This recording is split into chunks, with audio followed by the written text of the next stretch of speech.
o nosso grande objetivo são as personas. E o propósito tem a ver com tornarmos os nossos estudantes mais capazes de pensar, de refletir, de serem empreendedores, de poderem decidir, sustentados em conhecimentos, não sei se me entendem, só um pouquinho, e comprometidos. Comprometidos com quê? Qual é o nosso foco? Tratarmos de formar estudantes que valorizem a dignidade humana, a justiça e que tenham o compromisso também para valorizar a equidade, o valor da diversidade, que nas nossas sociedades cada vez mais é uma realidade. As nossas escolas têm muitos alunos migrantes e, no fundo, estamos a tratar da liberdade, estamos a tratar da democracia. Outro dos eixos tem a ver com os enlaces. Para nós outros, colaboração é indispensável e, por isso, nós tratamos e articulamos com todas as instituições, todas as estruturas que tenham a ver com a educação, seja dentro do Ministério da Educação, sejam as redes locais, sejam com associações, com famílias e com comunidades. Neste momento temos 2.595 bibliotecas. Para vós outros é um número sem significado. Para nós é muito grande. Porquê? Todas as escolas com ninhos, desde os 10 anos até aos 18, têm uma biblioteca escolar. Depois, onde é que não temos uma biblioteca escolar em todas as escolas? Na primária. Temos 1.389, mas mais de 1.000 escolas primárias não têm biblioteca. O que fazemos são serviços de biblioteca. Porquê que não têm? Ou têm muito poucos estudantes, ou não têm espaço para instalarmos uma biblioteca. Portanto, 1.206 dos outros níveis de ensino. Importante na nossa rede são os maestros bibliotecários. Se fizerem as contas, 2.595 para 1.380, não há um maestro por cada biblioteca. Significa que um maestro governa 1, 2 ou 3 bibliotecas. Tem a ver com a organização das escolas em Portugal. Esta figura é imprescindível. Esta figura é, primeiro, maestro e depois especialista em informação e documentação. Porque percebe de pedagogia e percebe de ciências documentais. É uma figura que, se desaparecer, a rede desaparece. É importante. E temos redes locais, redes municípios. Em que é que consistem estas redes? Consistem em, nos municípios, agregarem-se bibliotecas escolares, bibliotecas municipais, universitárias, se existirem, museus e outras instituições, centros de formação de professores. Estou a conseguir comunicar? Consegue entender? Muito bem, graças. Muito bem, porque é portuguesa. Vivi no Brasil. Ok. O que é que nós pretendemos com estas redes locais? Criar, de facto, práticas comuns, convergentes.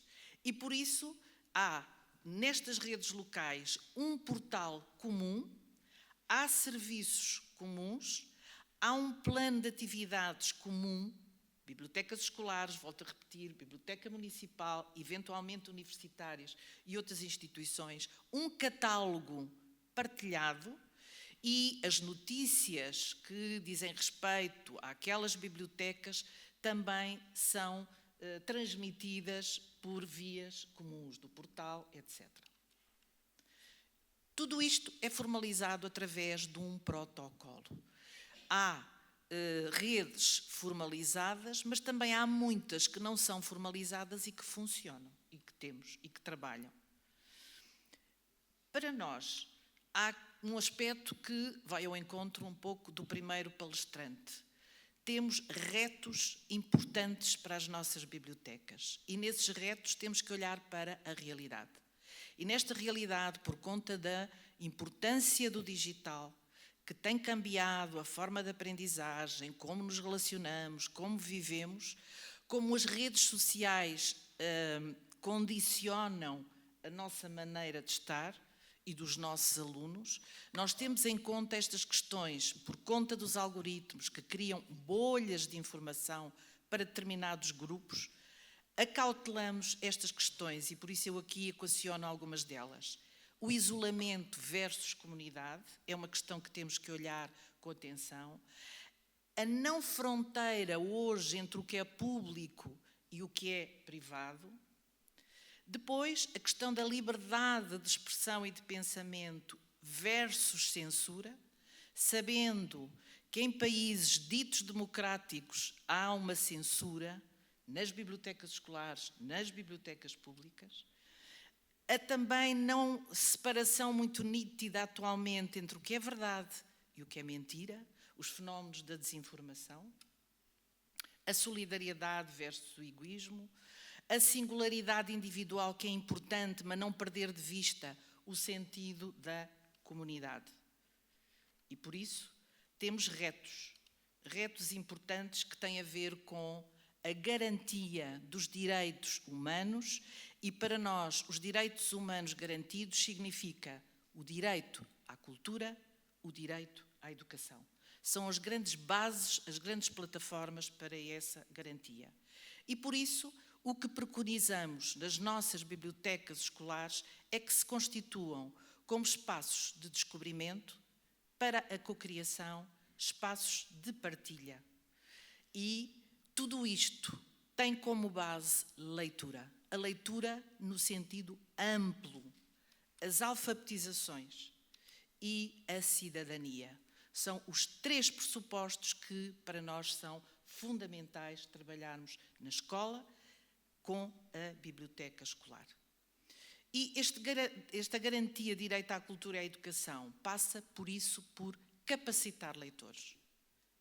Para capacitar leitores, para nós, o que é hoje é isto mesmo, serem capazes de ler um mundo que é híbrido, que tem o digital, tem o analógico, que tem as várias expressões e que está sempre em transformação.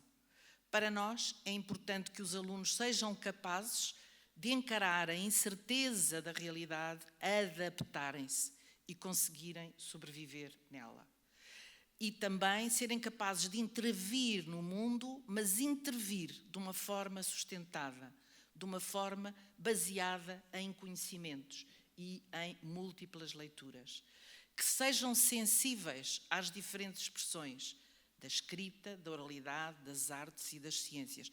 Parece muito fácil, mas hoje estas questões são difíceis com os nossos jovens e com as nossas crianças. Não é fácil.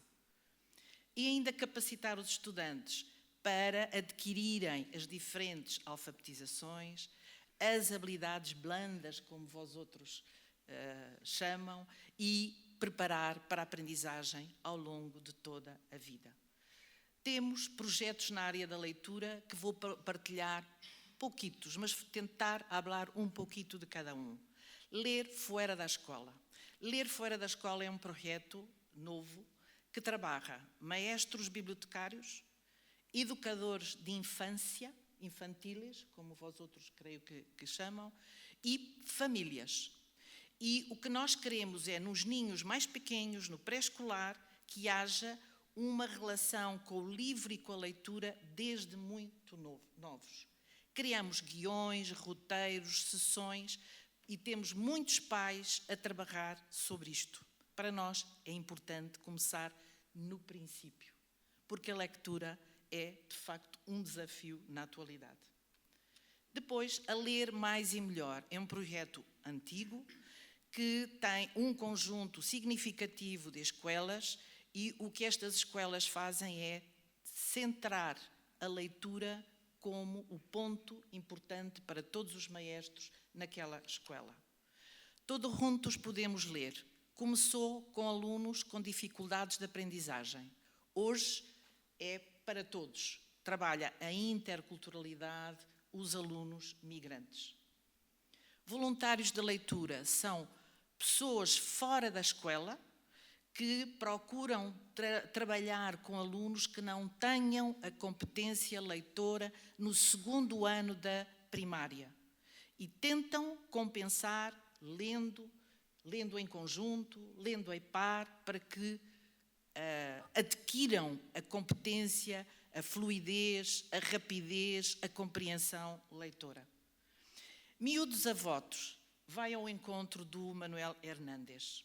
Este Miúdos a votos agrega leitura, cidadania, como dando liberdade aos estudantes para escolherem o seu livro favorito.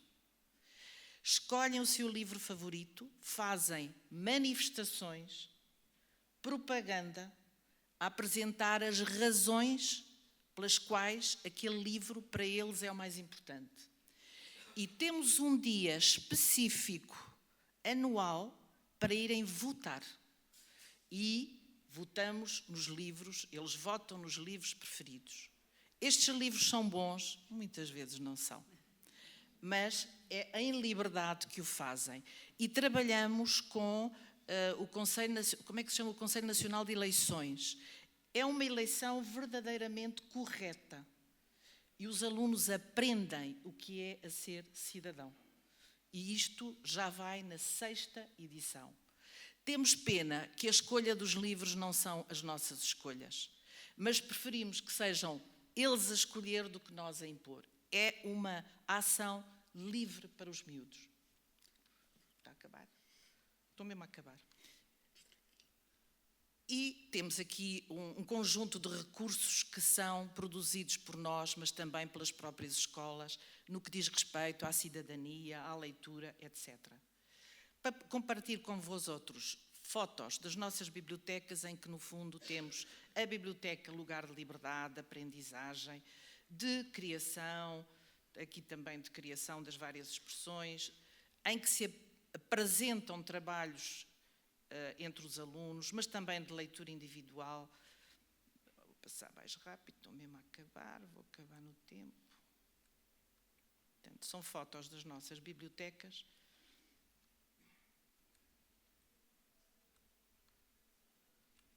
Tenho mais fotos do que devia. Em síntese, como final, no fundo, o que é que nós pretendemos? Pretendemos que os nossos jovens saibam quem são e qual é o seu lugar neste mundo. O que é que podem trazer para este mundo? E por isso, para nós, neste tempo de grandes alterações, dada a parte digital, dada a inteligência artificial que está a cambiar as escolas e a educação, já não é só o conhecimento a parte importante, mas a formação do indivíduo, a formação dos cidadãos. E por isso há uma parte importante que nós valorizamos, a questão da ética e a questão do humanismo perante esta realidade. Muito obrigada.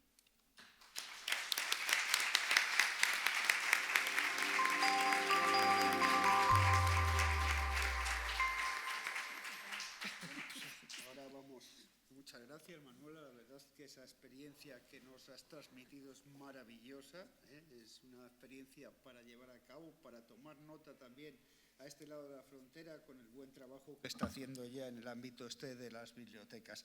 Y a continuación, pues vamos a presentar a otra persona que yo también, pues es las personas que me siento muy bien junto a ella, aparte de estar sentados, me siento bien con la presentación. Y bueno, ella ha sido colaboradora conmigo en el tema de bibliotecas, radio, durante todo este tiempo.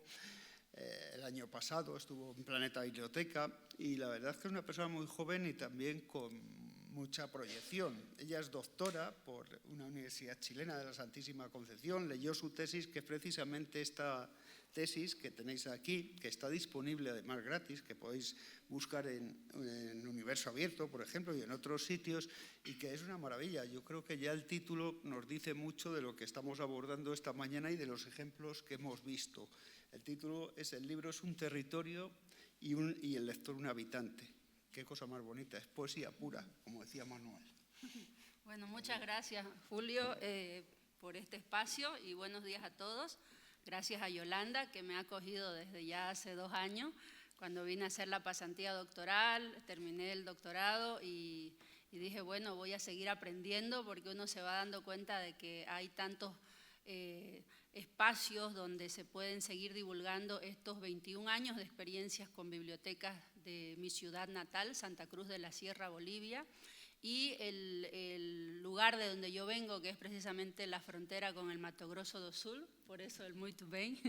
Entonces, es decir, me ha tocado vivir en este libro territorio, y el nombre del libro es un territorio, tiene que ver un poco con la metáfora, ¿no?, del territorio, metaforizando territorio. El libro es un territorio, la biblioteca es un territorio, y se va a ir transformando en la medida que se transforman las condiciones ambientales, las condiciones políticas, cognitivas, generacionales, interculturales. Entonces, por eso también el concepto.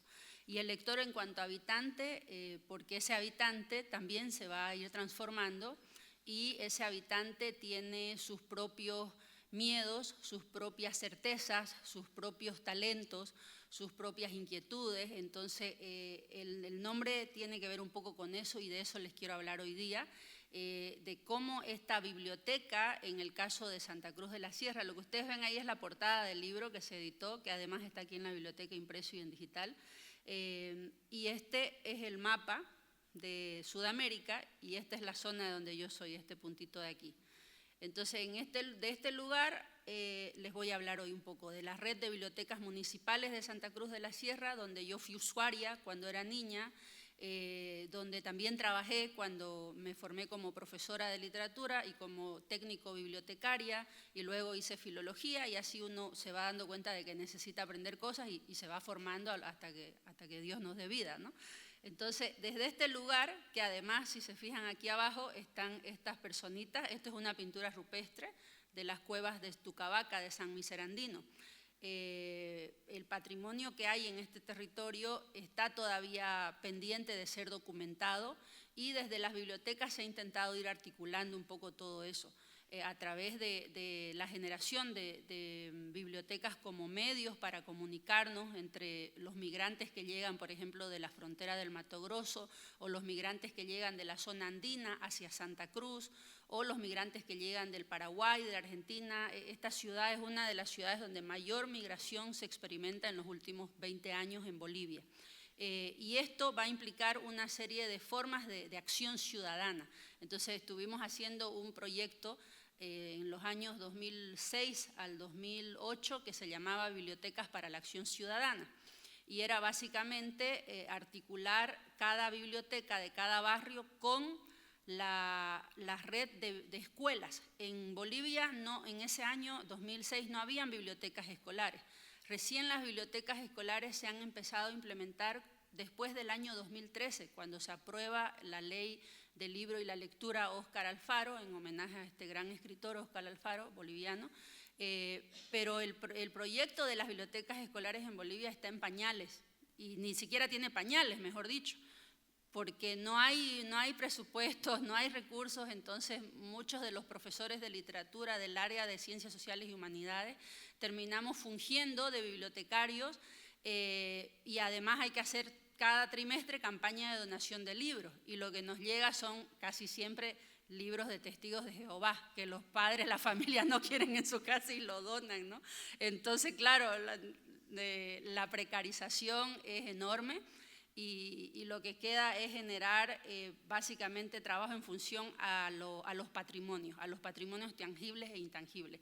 Y por eso salió también la tesis doctoral que escribí sobre memoria oral, porque lo que nos salvó como red de bibliotecas municipales y a las bibliotecas escolares que no tienen los libros fue convocar a los que han recolectado tradiciones orales, a los que han recolectado leyendas y se las saben de memoria. Entonces hemos trabajado mucho con mediadores de lectura, con cuentacuentos y con poetas. Es decir, como no teníamos presupuestos en las bibliotecas escolares, sobre todo para comprar libros, recurrimos a las personas, que son nuestros vecinos, nuestros tíos, nuestros amigos, nuestros colegas, que son libros personas. Y estas personas nos daban, algunos donaban su tiempo, sus horas de vida.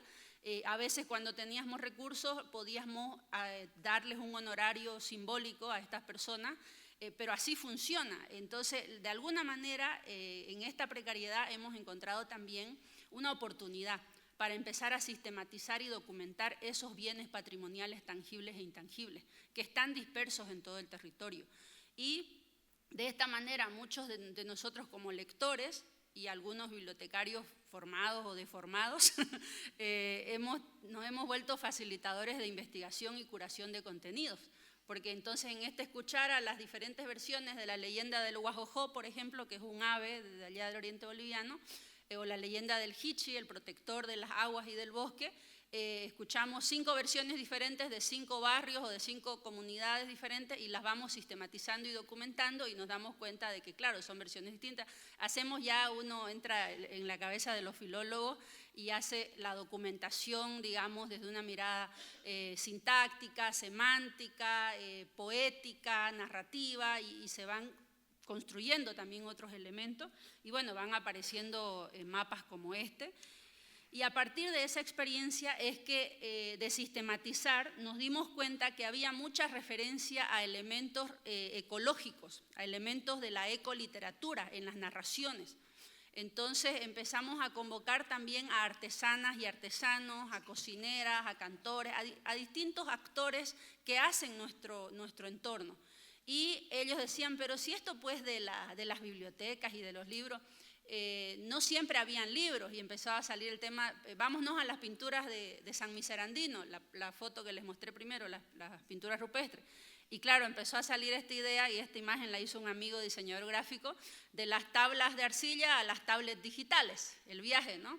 Y cómo el libro como soporte, el lugar donde habita el conocimiento, donde vamos vaciándonos era tras era como seres humanos, cargados de significados y significantes, va mutando también, ¿no? Y hoy en día lo más importante es mantener esa perspectiva, pero también la prospectiva. Y trabajar con la biblioteca, por lo tanto, como un ente democratizador, donde lo que dice Jesús Martín Barbero, se van a ir desplegando distintos repertorios culturales, que bueno, se le llama también patrimonio cultural inmaterial a todo eso, ¿no? Y en ese proceso, por ejemplo, surgen hallazgos como este diccionario doméstico, que está aquí en el Instituto de las Identidades de Salamanca, hay un ejemplar valiosísimo, diccionarios como el Folclore y la Escuela, donde uno va encontrándose con material documentado. Aquí en España, donde hay prácticas del patrimonio intangible o transferencias culturales que no habían sido solamente de los territorios nativos de Bolivia, digamos, sino que son herencia y uno ahí va bailando cabos y se va dando cuenta de cómo hay costumbres transferidas a nivel doméstico, a nivel en la forma en la que se está cocinando el arroz. Es decir, empezamos a sistematizar nuestro propio entorno y también a darnos cuenta del aprovechamiento o el desaprovechamiento que se hace de todo esto. Y dentro de este proceso de democratización, en las bibliotecas escolares, como no habían libros y como habían zonas donde no habían escuelas, lo que hicimos fue, de bienes incautados, pedir un bus que había sido un bien incautado y estaba hecho bolsas ese bus. Entonces lo reformamos y lo intervenimos y ese se convirtió en el bibliobús. Trabajamos muchos años con este bibliobús, junto con el apoyo de la red de bibliotecas municipales y viajando. Nuestra vida era viajar a todos los pueblos donde se podía, donde aguantaban las llantas del bus y nos quedábamos en casitas como las que ven ahí, acampábamos con los libros donados por editoriales, Grupo Editorial La Hoguera. Yo también soy escritora para niños con Santillán y La Hoguera Y bueno, mis primeros jueces son los niños siempre, ¿no? O los jóvenes. Y ahí están ellos, ¿no?